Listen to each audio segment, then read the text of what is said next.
Delhi liquor scam లో ఇరుక్కొని సుమారు 17 నెలల పాటు జైల్లో ఉన్న ఢిల్లీ మాజీ సీఎం మనీష్ సిసోడియాకు ఎట్టకేలకు శుక్రవారం నాడు సుప్రీంకోర్టు బెయిల్ మంజూరు చేసింది.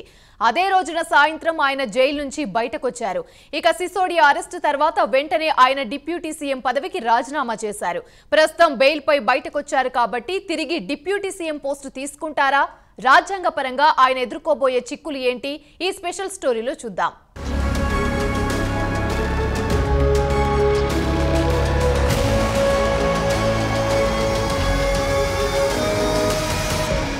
ఢిల్లీ లిక్కర్ స్కామ్లో సుమారు 17 నెలల పాటు జైల్లో మగ్గిన ఢిల్లీ మాజీ డిప్యూటీ సీఎం మనీష్ సిసోడియాను ఎట్టకేలకు సుప్రీంకోర్టు కరుణించింది. బెయిల్ మంజూరు చేసింది. శుక్రవారం సాయంత్రం ఆయన జైలు నుంచి బయటికొచ్చారు. అయితే ఇప్పుడొచ్చిన చిక్కల్లా ఆయన తిరిగి డిప్యూటీ సీఎంగా బాధ్యతలు స్వీకరిస్తారా లేదా అనే సస్పెన్స్ తెరపైకొచ్చింది. ఇక సిసోడియా విషయానికొస్తే గతేడాది ఫిబ్రవరిలో సిబిఐ ఆయన్ను ఢిల్లీ లిక్కర్ స్కామ్ కేసులో అరెస్ట్ చేయడం, వెంటనే ఆయన తన పదవికి రాజీనామా చేయడం చకచకా జరిగిపోయాయి. ప్రస్తుతం ఆయన కేవలం ఓ సాధారణ ఎమ్మెల్యే మాత్రమే.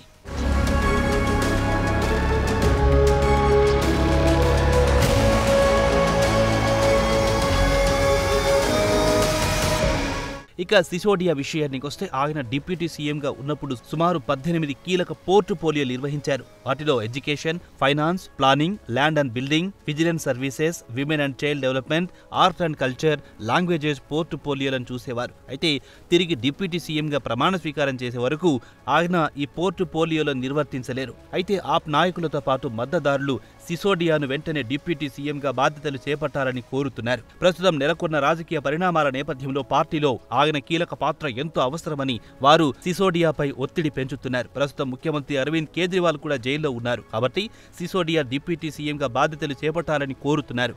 ప్రభుత్వాన్ని నడిపించే సామర్థ్యం సిసోడియాకు ఉందని పార్టీలో పలువురు బలంగా వాదిస్తున్నారు.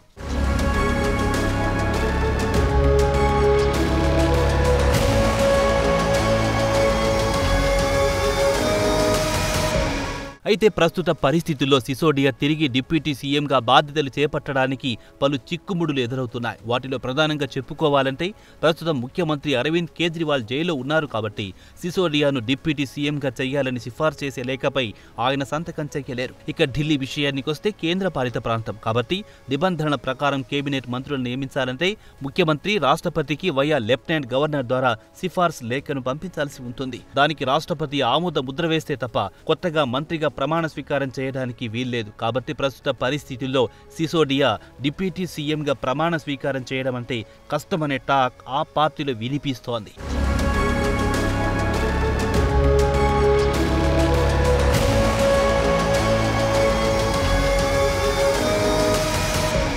ఇక ఢిల్లీ అసెంబ్లీ ఎన్నికలకు కేవలం 6 నెలలు మాత్రమే గడువు మిగిలి ఉంది. ఎన్నికలకు సమయం ముంచుకొస్తున్న నేపథ్యంలో పార్టీలో సిసోడియా పాత్ర గురించి సీరియస్గా చర్చించుకుంటున్నారు. ఇలాంటి కీలక సమయంలో ప్రభుత్వంలో ఆయనకు కీలక బాధ్యతలు అప్పగించాలని వాదిస్తున్నారు. మరికొందరు పార్టీ ఆర్గనైజేషన్లో అయితే మాత్రం ఆయన బలంగా పనిచేయగలరని చెబుతున్నారు. దీంతో పాటు సిసోడియా భార్య ఆరోగ్యం కూడా అంతంత మాత్రంగానే ఉంది. కాబట్టి ఆయన డిప్యూటీ సీఎం పదవి కోసం పట్టుబడతారా అనే అనుమానాలు కూడా తలెత్తుతున్నాయి. మొత్తానికి చూస్తే డిప్యూటీ సీఎం పదవి కావాలా వద్దా అనేది తేల్చుకోవాల్సింది మాత్రం ఆయనే. మంత్రివర్గంలో చేరుదామా, తెర వెనుక ఉండే పార్టీని బలోపేతం చెయ్యాలా అనే నిర్ణయం తీసుకోవాల్సింది మాత్రం సిసోడియా అనే టాక్ పార్టీలో బలంగా వినిపిస్తోంది.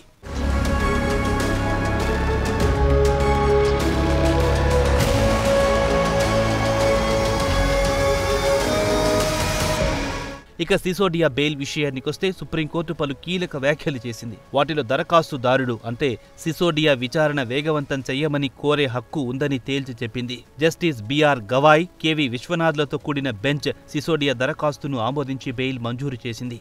అదే సమయంలో హైకోర్టు, ట్రయల్ కోర్టుకు చురకలందించారు జడ్జీలు. కళ్లు మూసుకొని బెయిల్ నిరాకరిస్తూ పోయారని మండిపడ్డారు. ఈడీ, సిబిఐ చెబుతున్నట్టు సిసోడియా విదేశాలకు పారిపోడని వ్యాఖ్యానించింది. సిసోడియా 2 లక్షల రూపాయల బాండ్పై విడుదలయ్యారు. ఆయన పాస్పోర్ట్ అప్పగించాల్సి ఉంటుంది. అదే సమయంలో అవసరం అనుకుంటే పోలీస్ స్టేషన్కు వెళ్లి రిపోర్టు చేయాల్సి ఉంటుందని కోర్టు షరతులు విధించింది. అలాగే సిసోడియా ఢిల్లీ సెక్రటేరియట్కు వెళ్లకుండా ఆదేశాలు జారీ చేయాలన్న ఈడీ వాదనను కూడా జస్టిస్ బిఆర్ గవాయ్ తోసిపుచ్చారు.